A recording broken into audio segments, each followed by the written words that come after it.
누가복음 1장 39절에서 56절까지 말씀을 가지고 두 신앙인의 만남을 생각해 보려고 합니다. 오늘 본문에 보면 마리아가 엘리사벳을 만나러 갔습니다. 그리고 또 엘리사벳은 그 마리아를 영접합니다. 두 여인 다 믿음의 여인이었습니다. 믿음의 여인이 만나서 대화하고 교제하는 그런 아주 아름다운 장면을 오늘 볼 수가 있습니다. 오늘 신앙인들의 만남이 어떠해야 될 것인가를 보여주고 있는 표본과도 같다, 이렇게 생각을 해봅니다. 오늘날 교인들의 만남을 보면 과연 이게 성도들의 만남인지 세상 사람들의 만남인지 잘 구분이 안 갈 때가 많이 있습니다. 여러분 어떻게 생각하십니까? 성도들이 만났는데도 불구하고 만나면 누군가를 흉보는데 아주 바쁩니다. 또 이런저런 불평을 늘어놓는 것을 보게 됩니다. 또 세속적인 이야기들, 어떻게 하면 돈을 쉽게 벌까, 또 자기 자랑, 이런 것들, 전혀 주님하고 상관없는 세상 사람들이 나누는 그런 이야기들로 일관되는 성도들의 만남을 볼 때가 많습니다. 이런 와중에 오늘 마리아와 엘리사벳이 두 믿음의 여인이 만나서 이 믿음의 공동체가 어떠해야 되는가, 믿는 사람들의 만남이 어떠해야 되는가를 우리에게 너무나도 잘 보여주고 있습니다.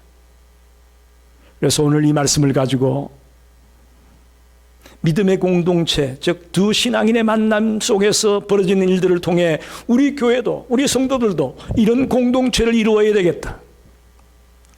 그리고 46절 이하에 나오는 말씀은 마리아의 찬가라고 얘기하죠. 아이를 잉태함으로 마리아가 하나님을 찬양하는 그런 내용이 후반부에 나와 있습니다. 이 두 가지 큰 틀을 가지고 오늘 밤 본문을 함께 생각해 보려고 하는 것입니다. 먼저 믿음의 공동체는 어떠해야 될까요? 오늘 보니까 먼저는 하나님의 은혜를 나누는 공동체였습니다. 마리아와 엘리사벳은 만나서 하나님의 은혜를 나누었습니다. 우리가 지난주에 말씀을 나눴었지만 1장 36절에 보면 가브리엘 천사가 마리아에게 예수의 수태고지를 얘기해 줄 때에 너의 친족 엘리사벳도 아이를 배었다라는 얘기를 해줬어요. 그래서 마리아는 나이 들었지만 잉태하지 못해서 참 힘들어했던 자기 친족 엘리사벳이 아이를 배었다는 이야기를 듣고 한 걸음에 그 집에 달려갔다, 그런 말입니다. 또 한편 생각해 보면 과연 천사들의 말처럼 자기도 잉태를 할 수 있을까라는 것을 확인하고 싶었을지 모르겠어요. 그 나이가 많은 엘리사벳도 임신을 했다고 하는데 한 만나보자라는, 축하하자라는 의미도 있겠지만 과연 처녀인 내가 잉태한다는 게 이게 가능할까라는 것을 엘리사벳을 보고 확인하고 싶었을지도 모른다, 그런 말이죠.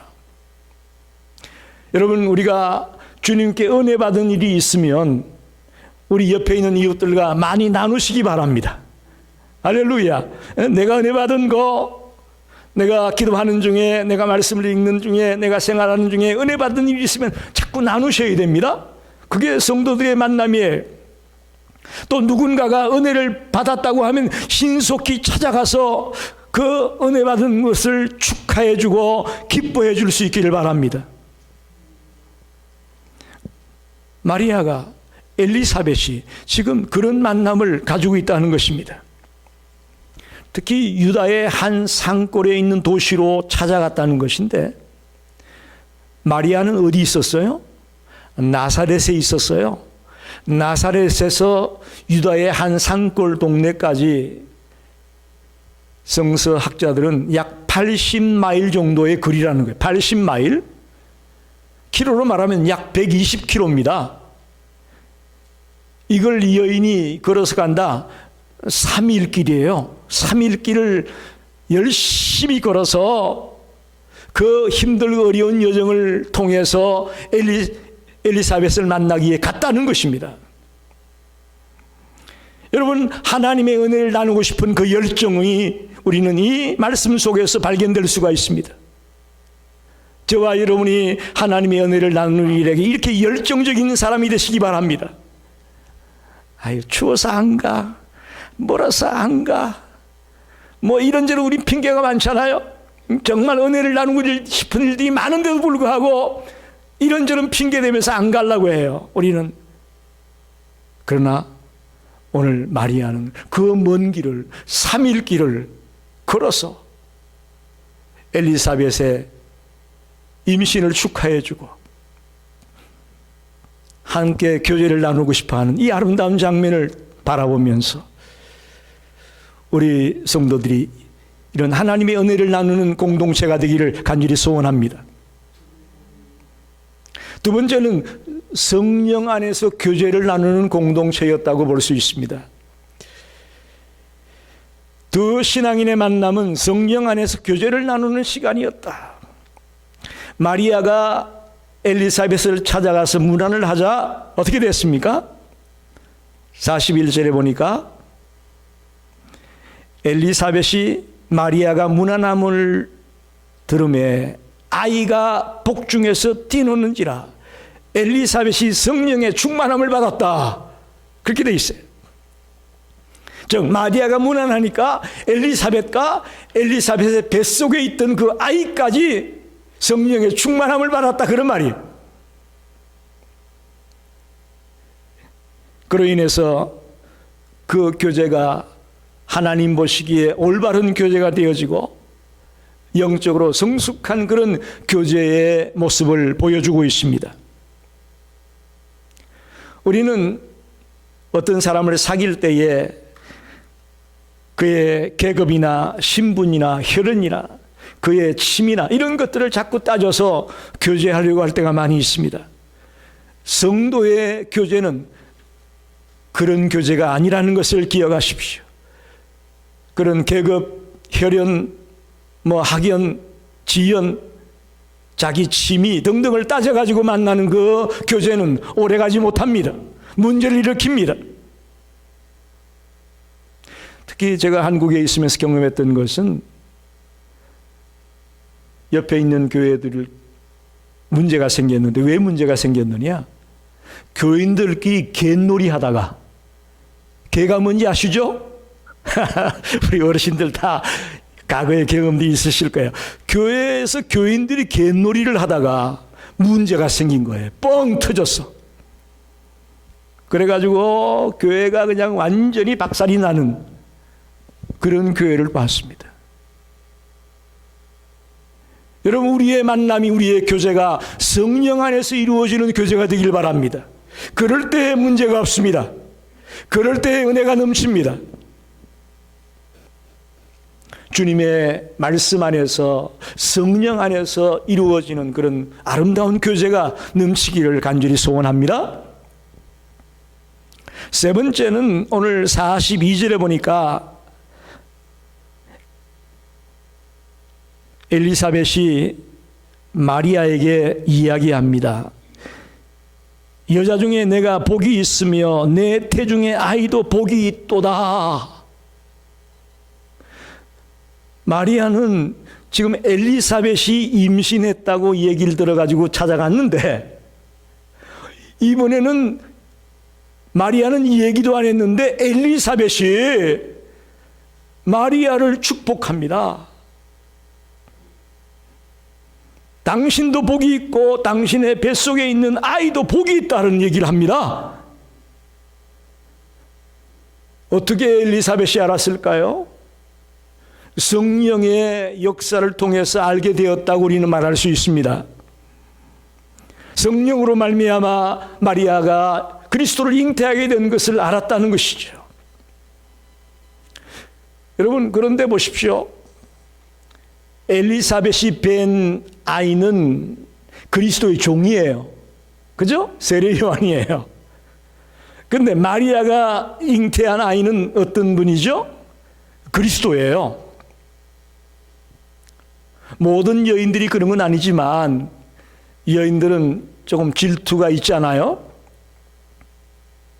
자기가 뵌 아이는 그리스도의 종이라고 하고 저 상대 여자가 뵌 아이는 그리스도라고 하는데 질투를 느낄 수 있겠죠.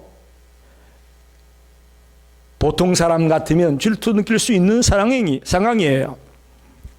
그러나 엘리사벳은 최고의 찬사를 통해서 마리아를 축복해 주고 있다는 거예요. 할렐루야. 성경은 성도들끼리 만날 때 서로 축복해 주라고 말합니다. 축복해 주라고 말하고 있어요. 저희 집에 아주 그냥 입에 달고 사는 인사말이 있습니다.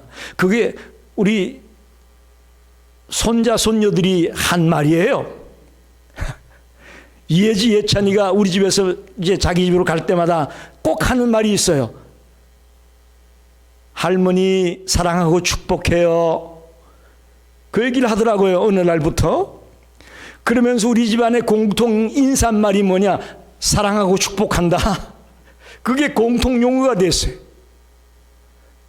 얼마나 그 말이 좋은지, 얼마나 그 말이 힘이 되는지 그렇게 좋을 수가 없어요. 헤어질 때마다 사랑하고 축복한다, 사랑하고 축복해요 얘기하는데 그렇게 좋을 수가 없더라고요. 여러분 집에 가서 사용하시길 바랍니다. 그저 그냥 씩 한번 눈 맞춤하고는 들어가지 마시고 사랑하고 축복한다, 사랑하고 축복한다, 그런 이야기들이 여러분 가정에 넘치기를 바랍니다. 우리가 남이 잘못되었을 때 동정은 잘해요. 그런데 남이 잘될 때에 축복은 잘 못해요. 여러분 그걸 잘 하셔야 됩니다. 저와 여러분은 각각 별개의 사람들이 아닙니다. 우리는 한 지체입니다. 할렐루야. 여러분이 아프면 저도 아프고 여러분이 신나면 저도 신나고 이럴 때 아멘을 안 하면 언제 하시려고 가만히 계시나? 여러분 그렇습니다. 여러분이 아프면 나도 아파요. 여러분이 신나는 일이 생기면 나도 신나요. 여러분의 자녀들이 기쁜 일이 있으면 나도 기뻐요. 여러분의 자녀들이 아픔이 있고 기도할 제목이 있다면 나도 아파서 같이 기도하게 됩니다. 우리가 이게 별게 아니라는 거예요. 우리가 남남이 아니라는 거예요. 우리는 한 지체라는 거예요. 그리스도 안에서 하나라는 거예요. 그런데 우리가 만날 때마다 복을 빌어주는 그런 공동체가 되어야 된다는 것이죠. 우리 옆에 있는 성도들과 만날 때마다 서로 축복하고 서로 기도해 줄 때에 믿음의 공동체가 되어지고 주님이 기뻐하는 공동체가 될 것을 믿습니다. 또 그래야만 여러분께도 하나님의 축복이 임하게 됩니다. 남을 축복해 줄 줄 모르는데 그 사람이 하나님의 축복을 줄 리가 있나요? 남을 축복해 줄 때에 여러분에게도 하나님의 축복이 임한다는 것을 믿으십시오. 마지막으로 서로 겸손을 나누는 공동체였습니다. 43절에 보니까 내 주의 어머니가 내게 나오니 이 어찌된 일인가? 엘리사벳이 마리아 앞에서 겸손하게 내 주의 어머니가 내게 나오니 이게 어찌된 일입니까? 라고 대화하는 장면이 있습니다. 마치 종이 주인을 맞이하는 그런 자세로 엘리사벳이 마리아를 대하고 있다는 것입니다. 누가 더 연장자죠? 엘리사벳이 연장자예요. 그리고 엘리사벳은 제사장의 부인이에요. 마리아는 아무것도 아니었어요. 그런데 놀랍게도 엘리사벳이 그렇게 마리아를 겸손하게 대하고 있는 모습을 보면서 은혜가 됩니다. 사실 이거는 우리가 더 깊이 들어가 보면 훗날에 세례 요한이 활동할 때에 예수님이 세례 요한에게 세례를 받으러 오잖아요. 그때 세례 요한이 뭐라고 하는지 아십니까? 내가 당신에게 세례를 받아야 될 텐데 어떻게 당신이 나에게 옵니까? 이 세례 요한도 어머니 엘리사벳에게 배운 거죠. 응? 겸손함으로 사역을 감당하는 세례 요한이 될 수 있었던 것, 바로 어머니 엘리사벳에게서 배운 게 아니겠는가? 이렇게 우리는 추론해 봅니다. 성도 여러분, 이렇게 겸손하게 자기보다 이웃 성도들을 섬기는 삶을 살아갈 때에 더 교제가 깊어지고 더 교제가 은혜로운 그런 교제가 될 수 있음을 믿습니다. 무례하게 대하거나 이기적으로 혹은 자기 자랑만을 하는 그런 만남이 되면 그 만남 오래 못 갑니다. 가고 싶지 않아요. 그런 만남에는. 그곳에서 오늘 본문 56절에 보니까 석 달 동안을 같이 지냈다고 되어 있습니다. 요즘 같으면 상상할 수도 없죠. 그죠? 친척집에 가서 3달 동안이나 있었답니다. 그 기간 동안 두 여인이 어떤 시간을 보냈겠습니까? 얼마나 은혜롭고 얼마나 성령 충만하고 얼마나 기쁨이 넘치는 서로 복을 빌어주는 그런 아름다운 만남이었을까 눈에 선합니다. 또 하나님이 주신 말씀을 천사들을 통해 주었던 말씀을 나눕니다. 또 이제 앞으로 아이를 낳으면 어떻게 기를까 그런 얘기도 했겠죠. 그야말로 이 두 신앙인의 만남이, 이 믿음의 여인들의 만남이 오늘날의 믿음의 공동체들이 어떻게 만나야 될 것인지 우리에게 분명하게 보여주고 있다고 저는 믿습니다. 지금 바로 우리 곁에도 신앙의 동반자들이 있습니다. 할렐루야. 옆을 한번 보십시오. 여러분 옆에 여러분의 신앙의 동반자가 있어요. 여러분 혼자가 아니에요. 어? 이제 뭐 나이 들고 뭐 친구도 별로 없고 쓸쓸하다. 여러분 쓸쓸하지 않아요. 여러분 옆에 계신 한 분 한 분이 다 여러분의 믿음의 동반자란 말입니다. 이 하나님이 허락한 이 아름다운 믿음의 공동체를 여러분 기억하시고 이 속에서 마리아와 엘리사벳 같은 그런 아름다운 성도의 교제가 흘러넘치게 되기를 간절히 소원합니다. 두 번째로 생각할 말씀은 마리아의 찬양, 46절로 55절까지 나오는 그 말씀이 마리아의 찬양을 이야기한다고 했죠. 이것은 사무엘상 2장에 보게 되면 한나가 사무엘을 잉태하고 출생한 이후에 그가 하나님께 기도하는 내용이 있습니다. 그 한나의 기도의 내용과 이 마리아의 이 찬양이 닮아 있습니다. 많이 닮아 있습니다. 오늘 저는 이 마리아의 찬양을 4가지로 말씀드리고 싶어요. 첫째는 46절로 48절을 보겠습니다. 마리아가 이르되 내 영혼이 주를 찬양하며 내 마음이 하나님 내 구주를 기뻐하였음은 그의 여종의 비천함을 돌보셨습니다. 보라 이제 후로는 만세에 나를 복이 있다 일컬으리로다. 첫 번째 찬양은요, 자기가 받은 하나님의 은혜를 찬양합니다. 또 하나님의 역사를 찬양하고 있습니다. 할렐루야. 여러분 우리가 받은 은혜가 얼마나 큽니까? 아멘입니까? 우리에게 임한 하나님의 역사가 얼마나 놀랍습니까? 예수를 몰랐던 내가 예수를 알게 되고 하나님의 자녀가 되었다는 것, 이건 엄청난 하나님의 은혜요, 엄청난 하나님의 역사입니다. 마리아는 하나님의 구원을 노래함으로 하나님을 찬양하고 있습니다. 내 영혼이 주를 찬양하며 내 마음이 하나님 내 구주를 기뻐한다. 내 구주라는 표현이 나오잖아요. 자기의 구원을 기뻐하며 찬양하고 있습니다. 물론 자기 앞에 닥칠 일이 어떤 일인지 알죠. 처녀가 잉태했으니 어떤 일을 만날지, 어떤 시련을 만날지도 모르는 그런 아픔을 알면서도 불구하고 주님만 계시니 내가 기뻐합니다. 내가 감사합니다. 그런 고백이에요. 여러분, 이건 보통 고백이 아니에요. 하박국 선지자가 아무것도 없어도 내가 하나님만 계시면 감사하겠습니다라고 하박국이 고백했던 것과 같은 그런 고백이란 말입니다.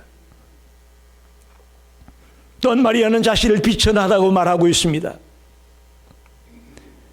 여종의 비천함을 돌보셨다. 자기는 비천한 자다.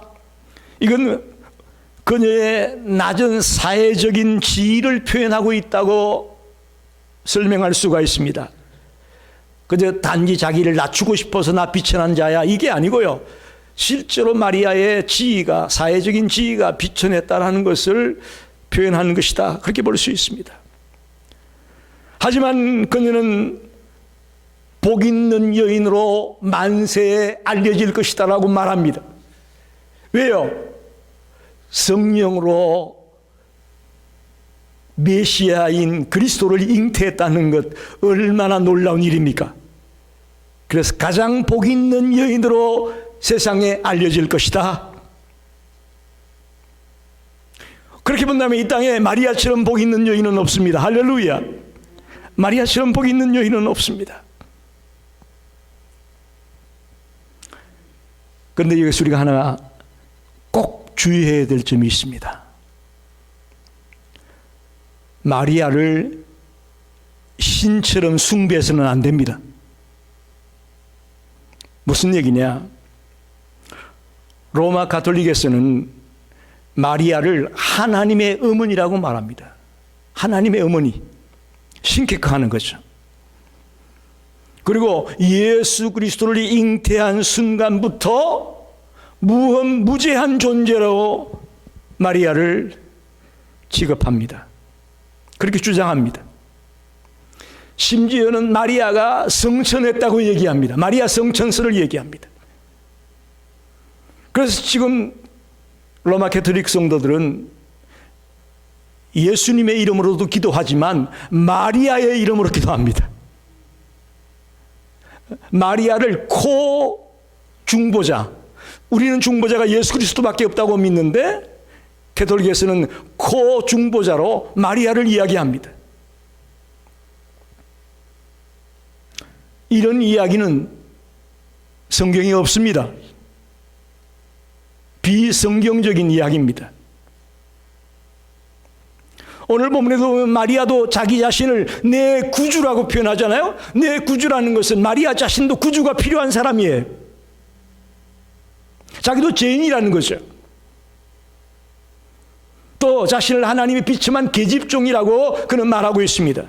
신격화될 수 있는 대상이 아니에요. 마리아가 복받은 여인이고 정말 대단한 여인임을 인정합니다. 그러나 신격화는 아니라는 거예요. 신격화는 아니다. 이 사실을 여러분이 절대로 놓치면 안 됩니다. 그래서 마리아는 첫 번째로 뭘 찬양하느냐? 하나님의 은혜와 하나님의 역사를 찬양하고 있습니다. 저와 여러분도 이 땅에 사는 동안 나에게 주신 하나님의 은혜와 하나님의 그 손길을 생각하면서 찬양하는 자가 되기를 간절히 원합니다. 두 번째로 49절 50절을 보겠습니다. 능하신 이가 큰 일을 내게 행하셨으니 그 이름이 거룩하시며 긍휼하심이 두려워하는 자에게 대대로 이르는도다. 하나님의 성품을 찬양하고 있습니다. 하나님의 속성을 찬양하고 있어요. 첫째, 그 하나님이 어떤 하나님이냐? 능하십니다. 전능하신 하나님을 찬양하고 있습니다. 또 거룩하시다. 그 이름이 거룩하다 그랬죠? 하나님의 속성 중에 하나가 또 거룩입니다. 거룩하신 하나님을 찬양하고 있습니다. 더 나아가 50절에는 긍휼하심이 두려워하는 자에게 대대로 이르는도다. 긍휼하신 하나님을 찬양하고 있습니다. 그러니까 두 번째 찬양은 하나님의 성품을 찬양하는 거예요. 전능하신 하나님, 거룩하신 하나님, 긍휼하신 하나님을 찬양합니다. 그렇게 마리아가 찬양하고 있습니다. 우리 성도님들께도 당부합니다. 저와 여러분도 기도할 때에 이렇게 마리아처럼 하나님을 찬양하게 되기를 원합니다. 이거는 꼭 마리아만 이렇게 하는 찬양이 아니에요. 오해하지 마세요. 마리아만 이런 찬양을 할 수 있다는 것이 아니에요. 우리도 얼마든지 이런 찬양을 할 수 있습니다. 세 번째는 51절로 53절 보게 되면 그의 팔로 힘을 보이사 마음의 생각이 교만한 자들을 흩으셨고 근세 있는 자를 그 위에서 내리치셨으며 비천한 자를 높이셨고 줄이는 자를 좋은 것으로 배불리셨으며 부자는 빈손으로 보내셨도다. 그렇게 말합니다. 이 만물을 주관하고 섭리하는 하나님을 찬양하는 것입니다. 할렐루야. 이 세상 만물을 다스리고 주관하고 인도해 나가는 분이 하나님이시다라고 찬양하는 거예요. 하나님의 그 힘을, 하나님의 그 다스림을 뭘로 표현하느냐? 팔로 표현합니다. 팔. 그죠? 그의 팔로 힘을 보이사, 그의 팔이라는 것이 뭘 말하느냐? 하나님의 주권을 말하고 하나님의 섭리하심을 말하는 것입니다. 그럼 그 하나님의 팔은 어떤 팔이냐? 첫째는 공의로운 팔입니다. 하나님의 팔은 공의로운 팔이라는 것을 기억하십시오. 마음의 생각이 교만한 자들을 흩으시겠다. 그렇게 말합니다. 여기서 마음의 생각이 교만한 자는 누구냐? 하나님의 섭리에 불순종하는 사람을 말합니다. 하나님을 대적하는 사람을 말합니다. 그들은 교만한 자들로 취급받으며 흩어버릴 것이다. 예를 들면 하나님의 말씀을 어기고 바벨탑을 쌓아가지고 자신들이 신과 같이 되고 싶어 했던 그들에게 어떻게 하나님이 그들을 다루시죠? 언어를 혼잡하게 만들어가지고 그들을 사방으로 흩어버립니다. 그게 바벨탑 사건이에요. 더 나아가 예수님을 십자가에 못 박은 자들이 누구죠? 유대인들입니다. 그들이 빌라도에게 예수를 십자가에 못 박으라고 소리 지르므로 우리의 구주이신 예수님이 십자가에 못 박혀 죽습니다. 그 일 이후에 유대가 어떻게 되는지 아시죠? 로마의 치하에 들어가게 되면서 온 유대인들이 전 세계로 흩어져 버렸습니다. 전 세계로 흩어져 버렸어요. 지금의 그 이스라엘 땅이 되찾게 된 게 얼마 안 돼요. 얼마 아닙니다. 이처럼 우리 하나님의 팔은 공의로운 팔이라는 것을 여러분 분명히 기억하십시오. 교만한 자, 하나님께 불순종하는 자, 하나님께 대적하는 자들을 하나님이 어떻게 다루실 것을 말씀하고 있습니다. 다음으로 하나님의 팔은 사랑의 팔입니다. 사람들에게 비천하게 여겨질지라도 하나님을 경외하는 성도들을 높여주시겠다는 것입니다. 사랑의 팔입니다. 떠돌아다니던 아브라함을 이스라엘 민족의 조상으로 그를 높여줍니다. 모세를 바로 앞에 높이십니다. 할렐루야. 목동 다윗을 이스라엘의 위대한 왕으로 높이십니다. 특별히 예수 그리스도를 만주의 주요 만왕의 왕으로 높이십니다. 신실하게 순종하며 주님을 바라보며 살아가는 자들을 주님은 높이시겠다고 말씀합니다. 하나님의 주권이요 하나님의 섭리를 찬양하는 것이죠. 특별히 공의의 팔을, 사랑의 팔을 통해서 하나님은 지금도 일하고 계심을 믿습니다. 마지막 네 번째 찬양은 54절 55절 보겠습니다. 그 종 이스라엘을 도우사 긍휼히 여기시고 기억하시되 우리 조상에게 말씀하신 것 같이 아브라함과 그 자손에게 영원히 하시리로다. 여러분, 말라기서, 구약의 마지막 책인 말라기서가 끝나고 이제 세례 요한이 등단할 때까지 약 400년 기간입니다. 이 기간 동안은 말씀이 없었습니다. 그래서 신구약 중간기다, 침묵기다, 그렇게 말합니다.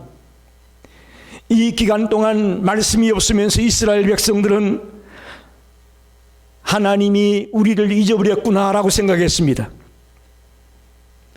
하나님이 약속을 잊어버리고 우리를 떠났어 라고 생각했습니다.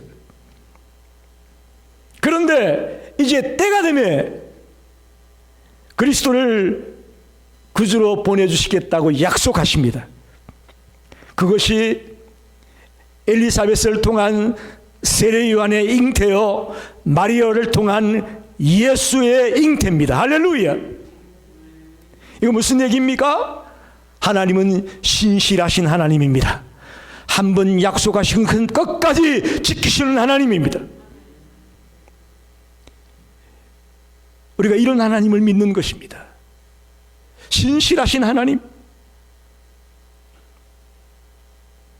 그들은 하나님이 우리를 떠났다, 우리를 잊어버렸다라고 생각하고 있었지만 하나님은 절대로 그들을 떠나지 않았습니다. 그들을 잊어버리지 않았습니다. 여러분 기억하십시오. 하나님은 결코 우리를 떠나지 않습니다. 우리를 버리지 않습니다. 그 하나님을 붙들고 저와 여러분이 마지막 순간까지 달려갈 수 있기를 원합니다. 복음서에 보면 예수님이 십자가에 못 박혀 돌아가시자 제자들은 다 끝났다고 생각하고 갈릴리로 돌아갔다고 되어 있습니다. 낙심하여 갈릴리로 다 돌아갔어요. 근데 요한복음 21장에 보니까 놀랍게도 부활하신 예수님이 갈릴리에 그들보다 먼저 와 계셔요. 할렐루야. 하나님은 우리를 떠나지 않아요. 예수님은 우리를 버리지 않아요. 먼저 와 계시면서 그들을 맞이하는 장면을 보게 되지 않습니까? 하나님은 약속을 지키시는 신실하신 분임을 마리아가 찬양하고 있습니다. 여러분 한번 묻습니다. 여러분은 어떻게 찬양하고 있습니까? 뭘 찬양하렵니까? 마리아처럼 이런 놀라운 찬양을 통해 우리의 심령이 새로워지고 우리가 성령 충만하게 되기를 원합니다. 이런 찬양하는 자가요, 심령이 새로워지는 거예요. 성령의 충만함을 받게 되는 거예요. 그저 불평하고 매일 아이고 죽겠네, 아이고 죽겠네, 그런 사람에게는 심령의 새로움이 없습니다. 성령의 충만함이 없습니다. 그러나 마리아와 같이 이렇게 놀랍게 찬양하며 달려가는 자에게는 날마다 날마다 새로워지고 날마다 날마다 새로운 성령의 충만함으로 덧입혀 주시겠다는 것이죠. 저와 여러분도 마리아와 같이 끝까지 찬양하며 달려가는 그런 성도가 되기를 소원합니다.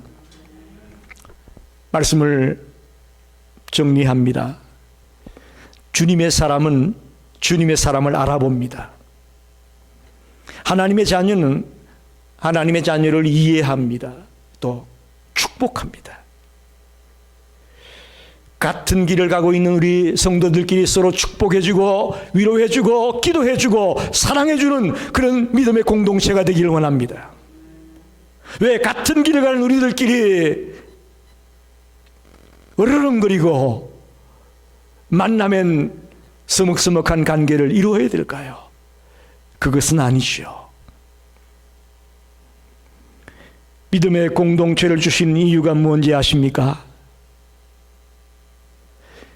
이 공동체를 통해 하나님의 나라를 건설해 나가고 하나님의 뜻을 이루어 나가기 위해서 이 아름다운 믿음의 공동체를 주신 줄로 믿습니다.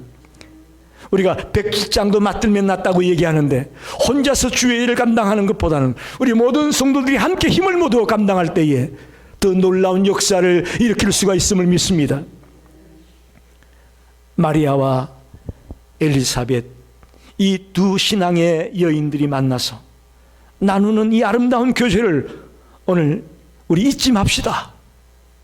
우리도 주님 앞에 갈 때까지 이런 아름다운 만남을 가지면서 서로 힘을 주고 서로 격려해 주고 서로 용기를 주면서 이 난간을 극복해 나가는, 이 위기를 극복해 나가는 믿음의 공동체를 이루게 되기를 간절히 축원합니다.